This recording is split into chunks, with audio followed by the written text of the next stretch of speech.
Bona tarda. Jo us presentaré un projecte que es va basar en la meva tesi doctoral, finançat pel Ministeri d'Economia i Competitivitat del govern espanyol. Bé, així per començar, fent una ullada a les recomanacions mundials les recomanacions d'activitat física de l'Organització Mundial de la Salut, les quals coneixeu tots, 150 minuts d'activitat física moderada o 75 minuts d'activitat física vigorosa, podem pensar que són molt senzilles d'aconseguir, no? Doncs, si mirem els mapes mundials, podem veure que un 31% de la població és físicament inactiva, o a nivell espanyol inclús un 50%, no? Relacionat amb moltes malalties cròniques. Bé, doncs, molts d'aquí presents segurament complireu aquestes recomanacions, ja que venim del món de l'esport i de l'activitat física, però si mirem més enllà els patrons diaris de tot el dia d'activitat física, ens podem veure reflexats segurament molts de nosaltres aquí, no? Amb què, tot i fer aquestes recomanacions d'activitat física, anar al gimnàs, anar a córrer a la tarda, això només suposa un 3% del total del dia. Si ens mirem la resta del dia, ens passem moltes hores asseguts, especialment a la feina.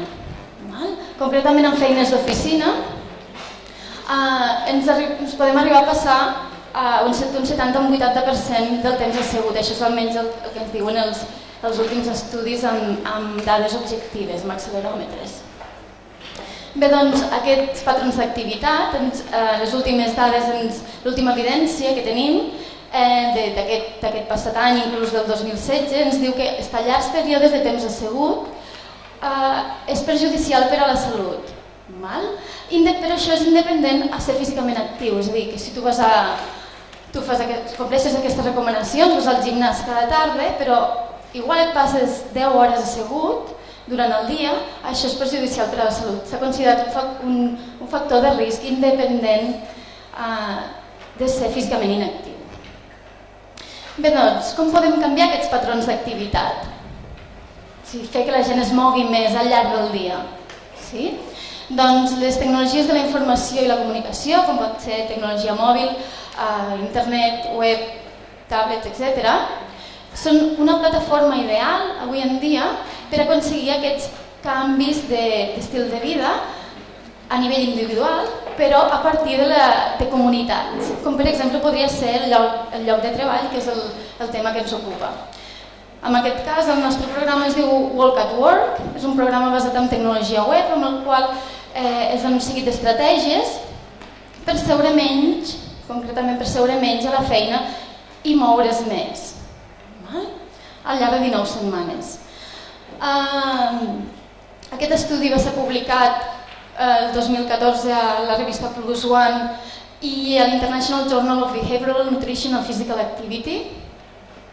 Ara us explicaré només una pinzellada d'aquí, una idea. Aquest programa es va aplicar, aquest estudi es va fer amb 264 participants, tots ells treballadors administratius d'universitats arreu de l'estat espanyol. A la meitat d'aquest grup se'ls va aplicar la intervenció i a l'altra meitat era un grup control al qual se'ls va demanar que fessin la seva activitat habitual. Bé, doncs els resultats sobre l'efectivitat d'aquest programa vam poder veure que, malgrat el grup control no canviava el seu comportament, el grup d'intervenció reduïa el temps assegut en 30 minuts al dia.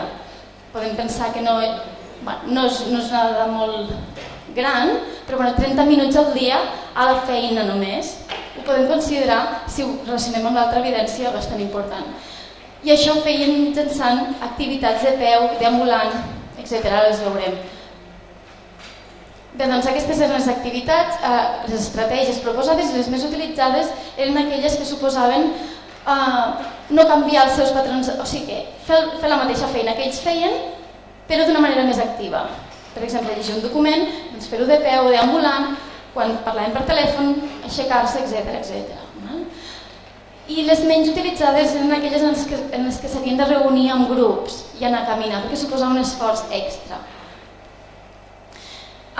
Com a facilitadors, allò que els motivava més del programa era el fet de recollir el progrés que anaven fent, saber quanta activitat anaven realitzant al llarg del programa, I com a barreres, evidentment, aquesta és molt evident, la primera, el fet d'estar en una feina basada en ordenador, sí, és una barrera que no podem eliminar en aquest cas, en feines d'oficina. Però una dada important aquí és el fet que ells ens deien, em motiva molt el fet de saber, o em motiva el fet de saber quanta activitat estic fent. Però pel contrari, és més difícil pensar quant de temps menys estic assegut.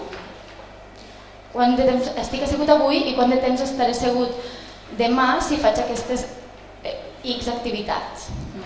Llavors ens va fer que pensar, i va ser per aquest motiu que vam creure oportú explorar què passava amb els mòbils, amb aquests mòbils intel·ligents que tenim avui en dia. Bé, doncs, el desembre del 2014 va sortir publicat aquesta revisió sistemàtica a l'Sports Medicine, on s'explorava com l'ús de tecnologies mòbils dintre l'àmbit de l'activitat física, per mesurar patrons d'activitat i veure com aquest influenciava en el canvi de comportament. Bé, a nivell de metodologia vam seguir una metodologia Prisma. A l'article es pot veure si algú li interessa saber una mica més. Els altres dos eren open access, aquest no, per tant si algú vol que li passi, doncs després ho podem comentar. En quant als resultats, el que vam veure principalment va ser que, com ja sabem, els telèfons mòbils avui en dia tenen sensors per tal de mesurar patrons d'activitat, però pocs estudis mesuraven els patrons de temps assegut. És per aquest motiu que vam desenvolupar un aplicatiu mòbil, el Walk at Work App.